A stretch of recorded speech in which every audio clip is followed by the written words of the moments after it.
오늘은 레위기 5장 14절에서 6장 7절까지 보겠습니다. 오늘은 속건제에 대해서 알려주고 계십니다.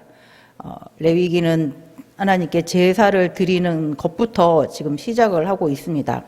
번제 드리는 거, 소제 드리는 거, 화목제 드리는 거, 그리고 속죄제 드리는 거, 그 다음에 속건제 드리는 거를 오늘 이제 알려주고 계십니다.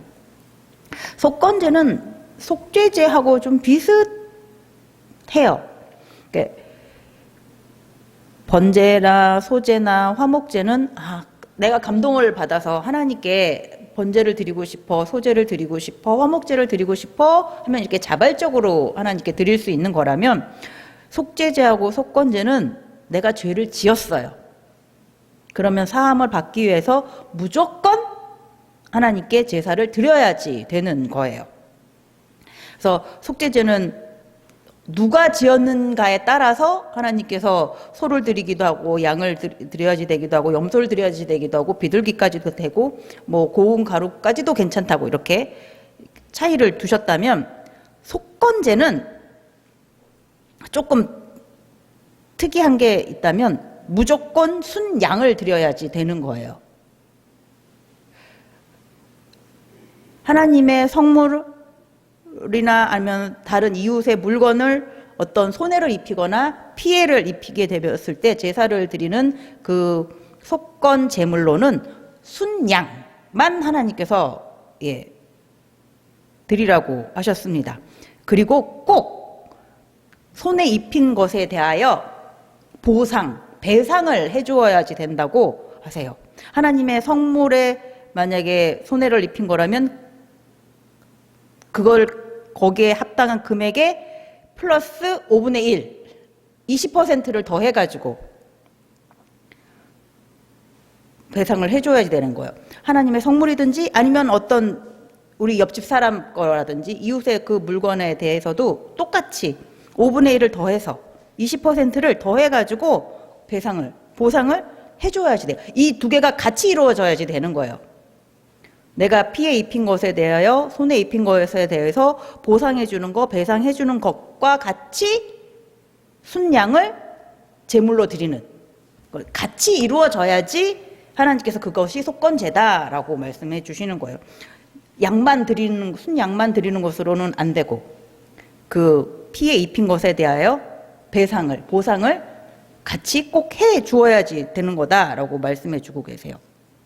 그래서 15절, 16절에는 보면 여호와의 성물에 대하여 부지 중에 그게 내가 의도치 않게 어떻게 여호와의 성물에 하나님께 성막에서 사용되는 모든 기물들이나 하나님께 드려진 모든 것들, 뭐 제물들까지 포함해서, 그리고 제사장들은 성막 안에서 하나님의 일을 하는 것들이니까 제사장들에게 속해져 있는 것까지 다 포함을 해가지고 이렇게 하나님께 포함된, 하나님께 드려진 모든 물건들에 대하여 의도치 않게 죄를 지었으면 이제 속건제를 드려야지 된다라고 하세요.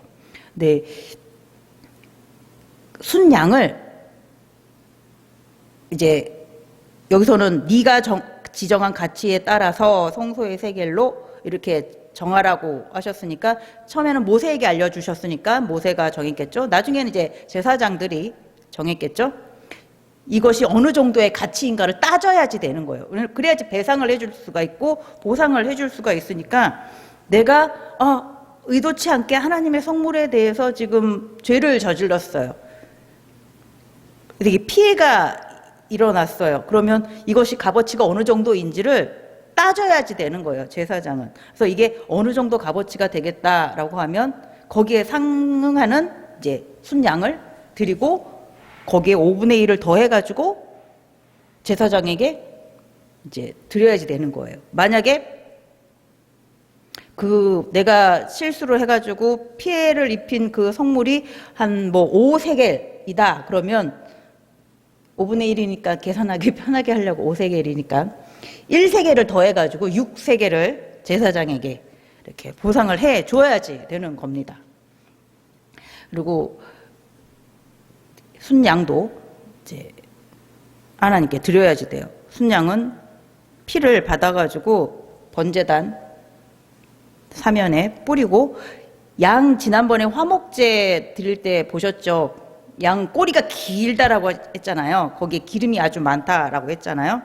그래서 그 기름진 꼬리, 양 꼬리, 그리고 내장에 덮인 기름 두 콩팥, 간에 덮인 꺼풀 등 이 기름 위주를 번제단에 화제로 하나님께 드리고, 나머지 이제 그 양의 고기는 제사장이 먹을 수 있도록 제사장에게 주고, 속건제는 이렇게 일반적으로 하나님께 드려집니다. 그리고 17절, 18절, 19절도 속건제에 대해서 나오는데 이건 되게 어려워요. 만일 누구든지 여호와의 계명 중 하나를 부지 중에 범하여도 허물이라 벌을 당할 것이니, 이건 하나님의 계명을 어겼어요. 그런데 그는 네가 지정한 가치대로 양떼 중 흠없는 순양을 속건제물로 제사장에게로 가져갈 것이요. 제가 여호와의 계명을 하나를 어떤 걸 부지 중에 의도치 않게 범하였는데 그게 가치대로 평가가 될 수 있는 거예요. 그러니까 되게 어려운 말이지만 하여튼간 제사장이 봤을 때 제가 어떤 피해를 입히고 손해를 입힌 게 가치로 셈의 가능한 무엇인가를 또 저질렀나 봐요. 그랬을 때도 똑같이 순양을 하나님께 드리라고 합니다. 이게 부지 중에 이렇게 실수를 했어요. 잘못을 저질렀어요. 근데 의도하고 부지 중이 아닌 굉장히 의도적으로 이건 좀 안 좋은 것 같은데 라는 생각을 가지고 있으면서도 끝까지 죄를 저지르는 경우도 있겠죠. 그게 이제 6장에 나와 있습니다. 6장에 보면은 누구든지 여호와께 신실하지 못하여 범죄하되 곧 이웃이 맡긴 물건이나 전당물을 속이거나 도둑질하거나 착취하고도 사실을 부인하거나 남의 잃은 물건을 줍고도 사실을 부인하여 거짓 맹세하는 등 사람이 이 모든 일 중에 하나라도 행하는 범죄하면 이는 죄를 범하였고 죄가 있는 자니 그 훔친 것이나 착취한 것이나 맡은 것이나 잃은 물건을 주운 것이나 그 거짓 맹세한 모든 물건을 돌려보내되라고 이렇게 되어 있어요. 하나님께 신실하지 못하여 범죄한 것, 신실하지 못하다라는 것, 이것은 이제 부지중이 아니에요. 의도가 들어가 있는 거예요. 반역되는 행동을 하는 것이 이제 신실하지 못하다 이 말 뜻이라고 합니다. 신실하지 못하다, 그러니까 하나님께 반역되는 그런 행동을 하는 거예요. 그러니까 알고 있어요. 이거 좀 하나님 보시면 죄이겠지만 계속해요. 왜요? 하나님께서 안 보신다고 생각을 하는 거겠죠. 그러니까 지금 이거는 하나님께 죄를 지은 거예요. 이 내용 상황을 보면은 이웃에 맡긴 물건이나 전당을 속였어요. 그러니까 피해는 누가 입었어요? 이웃이 입었어요. 내가 이웃을 협박해가지고 이웃의 물건을 뺏어왔어요. 착취했어요. 그건 손해는 이웃이 입었어요. 이웃이 가다가 흘렸어요. 근데 제가 평상시에 저거 좀 탐났던 거예요. 슬쩍 해가지고 난 몰라 이러는 거 그걸 안 돌려줬어요. 이거 피해는 이웃이 입었어요. 하지만 누구한테 범죄한 거예요? 이웃에게도 범죄한 것이지만 하나님께도 범죄한 거예요. 왜냐하면 이거는 하나님께 반역되는 행동을 한 거죠. 하나님께서 당연히 알고 계시는데 하나님 모르시겠지라고 나는 생각하고 끝까지 이 악한 행동을 한 거니까 이 사람만 모르면 돼 라고 생각한 거죠. 하나님은 모르실 거야 라고 생각을 한 거죠. 그러니까 이 사람에게도 죄를 지은 거지만 하나님께도 죄를 지은 거예요. 그러니까 이 사람에게도 그렇죠. 이 죄에 대하여 사과를 해야 되겠죠. 하나님께도 당연히 속죄를 해야지 되는 거고요. 그래서 이제 하나님께 속죄제로 순양을 드리는 거고 속건제로 순양을 드려야지 되고, 이 사람에게는 당연히 그 물건을, 피해를 입힌 그 물건을 그대로 하나 주고 5분의 1을 더해서 주어야지 되는 거예요. 내가 안 주고 있었던 걸 반드시 돌려주고 5분의 1을 더해가지고 돌려주고 그리고 하나님께 속건제를 드리고 그래야지 하나님께 속죄함을 받을 수 있게 됩니다. 그러니까 이 속건제는 어떤 피해에 대하여 반드시 보상을 해줘야지 되고 하나님께 내가 죄를 지었습니다 라는 고백으로 속건제를 드려야지 되는 거예요. 이 두 개가 같이 꼭 있어야지 가능합니다. 이 속건제의 특징은 속죄제에서는 그 사람의 형편에 따라서 뭐 산비둘기, 집비둘기 2마리씩도 괜찮았고 뭐 고운 가루도 괜찮다고 하셨지만 이 속건제에 대해서는 무조건 누구든지 순양을 드려라 라고 하십니다. 제사장이 그 가치를 평가해가지고 드려야지 되는 순양을 반드시 드리라고 합니다. 부자이든지 가난한 자든지. 예. 그 손에 입힌, 피에 입힌 그 기준이 우선이에요. 나의 형편보단 피에 입은 그것에 더 합당하게 이루어집니다. 어떻게 보면은 이 속건제는 우리가 죄를 지었는데 이 죄에 대해서 돈으로 환산을 하는 거잖아요. 이렇게 성소 세겔은 얼마 이렇게 결정을 하는 걸 보면 돈으로 만약에 우리 죄를 따진다면 사람들이 생각했을 때 이 죄가 가벼운 게 아니다라고 실감이 쉽게 들 수 있을 겁니다. 국가에서도 작은 일에 대해서 벌금을 많이 물잖아요. 그 벌금이 아주 작으면 사람들이 소홀히 여길 수도 있는데 벌금이 금액이 높으면 돈 아까워가지고 조심하게 되는 것처럼요.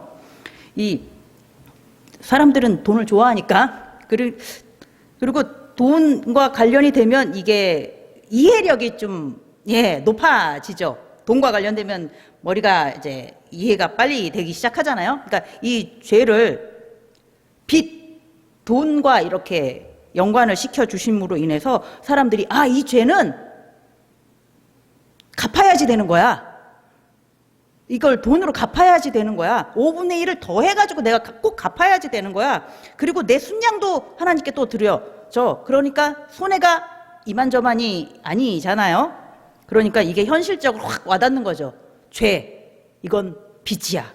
빚지는 거야. 하나님께 빚진 거야. 저 사람한테 내가 빚진 거야. 이건 반드시 갚아야지 되는 거야. 이걸 내가 안 갚으면 어떻게 되겠어? 그 부담감은 굉장히 매일매일 아이고 이거 언제 다 갚지? 이거 언제 다 갚지? 그러고 살아야지 되는 거잖아요. 이게 마음이 편해질 수가 없는 거잖아요. 빚을 진다라는 것은 실감이 확 드는 거죠. 죄, 이거는 빚이야. 그것을 알려주시는 거죠. 죄는 빚지는 것이다. 빚은 반드시 갚아야 되는 거죠. 갚아야지만 자유로워질 수 있는 거니까 갚지 않으면 자유로워질 수가 없습니다. 하나님께 진 빚도 갚아야지 자유로워질 수 있습니다. 이렇게 진 빚을 갚는 방법은 만약에 사람에게 피해를 입히면 그 사람에게도 피해를 해결하고 하나님께도 또 속건제를 드리는 것처럼 많은 부담을 가지면서도 반드시 이 죄값을 치러야지만 자유를 얻을 수가 있습니다. 자, 저희가 만약에 하나님께 지은 죄를 돈으로 한번 계산을 해본다면 우리가 하나님께 지은 죄는 얼마 정도였을까요? 자, 마태복음 18장 24절에서 27절을 한번 보겠습니다. 결산할 때에 10,000달란트 빚진 자를 데려오매 갚을 것이 없는지라 주인이 명하여 그 몸과 아내와 자식들과 모든 소유를 다 팔아 갚게 하라 하니 그 종이 엎드려 절하며 이르되 내게 참으소서 다 갚으리이다 하거늘 그 종의 주인이 불쌍히 여겨 놓아보내며 그 빚을 탕감하여 주었더니. 하나님께서 우리는 1만 달란트 빚진 자와 같은 입장이다. 내가 너희들에게 1만 달란트를 이렇게 탕감해 주었다. 너희의 죄는 1만 달란트 정도의 빚이다. 이렇게 알려주시고 계신 거잖아요. 이 1만 달란트 이제 한번 계산해 보세요. 이제부터. 자, 진짜 어려워요. 1데나리온이 하루 품삯인데 1달란트는 6,000데나리온이래요. 그래서 1만 달란트는 600000000 1, 10, 100, 1000만, 10만, 100만, 1000만 6천만일? 이거 맞나? 너무 어려워서 모르겠는데 하여튼간 16만 4,384년 살아야지 어쨌든 조금 모을 수 있는 거예요. 근데 솔직히 제가 산수를 잘 못해서 계산기 나름대로 막 열심히 두들겨 봤는데 지금 뭐 하루에 한 100만 원이라고 쳐가지고 막 어떻게 계산을 해봤는데 이게 맞는지 모르겠지만 하여튼간 60조예요. 그런데 또 제가 60조 정도 되는 빚을 갚을 수 있는 사람이 이 세상에 몇 명이 있을까도 한번 봤더니 일론 머스크는 갚고도 남을 수도 있을 것 같기는 하더라고요. 그 사람이 뭐 1,000억 달러 정도의 돈을 가지고 있다고 하니까 그 사람이 세계 랭킹 2위라고 하는데 그 위에 있는 사람은 더 많은 거겠죠. 그러니까 진짜 만약에 하나님께서 이 1만 달란트를 진짜 받고 죄 용서해 줄게 라고 하면은 이 세상에는 10손가락 안에 정도는 구원받을 수도 있을 것 같아요. 진짜 만약에 하나님께서 1만 달란트 가져와. 현재 시가로 1만 달란트 계산해가지고 가져오면은 용서해 줄게 만약에 하신다면 한 세계 랭킹 뭐 10손가락 안에 있는 사람들은 뭐 어쩌면 빚을 탕감받을 수도 있겠어요. 반대로 나머지는 모두 불가능하다라는 거죠. 그러니까 이것은 우리가 평생 열심히 일해서 갚아서 옷도 안 사 입고 밥도 안 먹고 뭐 신발도 안 사고 영화도 안 보고 책도 안 사보고 불도 안 피우고 그렇게 해서 모으고 한다고 해가지고 이건 정말 갚을 수 있는 돈이 아닌 거예요. 예. 그것을 하나님께서 탕감해 주신 거죠. 예. 우리가 진 빚의 무게가 이렇게 크고 무겁다라는 것을 하나님께서 돈으로 표현을 해주시면 이 죄의 무게가 얼마나 무거운 것인가, 이 죄의 크기가 얼마나 큰 것인가를 실감할 수 있는 것이죠. 예. 우리가 이렇게 평생 노력해가지고 갚을 수 없는 빚, 우리가 평생 노력해가지고는 도저히 씻어낼 수 없는 이 빚, 하나님께서 예수 그리스도를 이 땅에 보내주심으로 인해서 저희가 탕감할 수 있게 되었습니다. 씻어낼 수 있게 되었습니다. 이사야서 53장 10절에 보면 여호와께서 그에게 상함을 받게 하시기를 원하사 질고를 당하게 하셨은즉 그의 영혼을 속건 제물로 드리기에 이르면, 하나님께서 예수 그리스도를, 메시아를 속건 제물로 우리를 위하여 준비하셨습니다.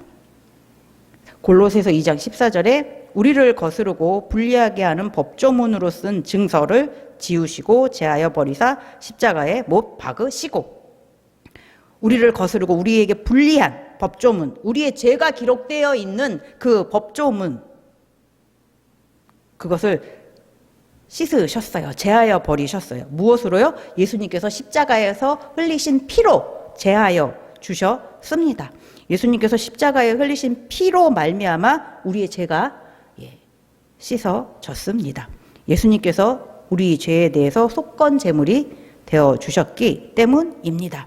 그래서 우리가 평생 동안 갚을 수 없는 그 죄의 빚, 1만 달란트의 빚을 예수님으로 인해서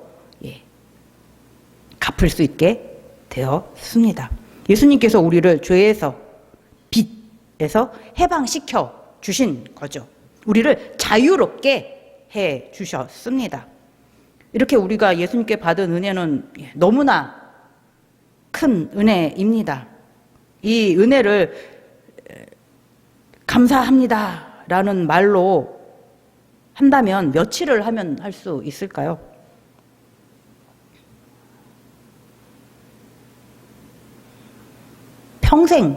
평생 감사합니다 라고 말할 수 있어야죠.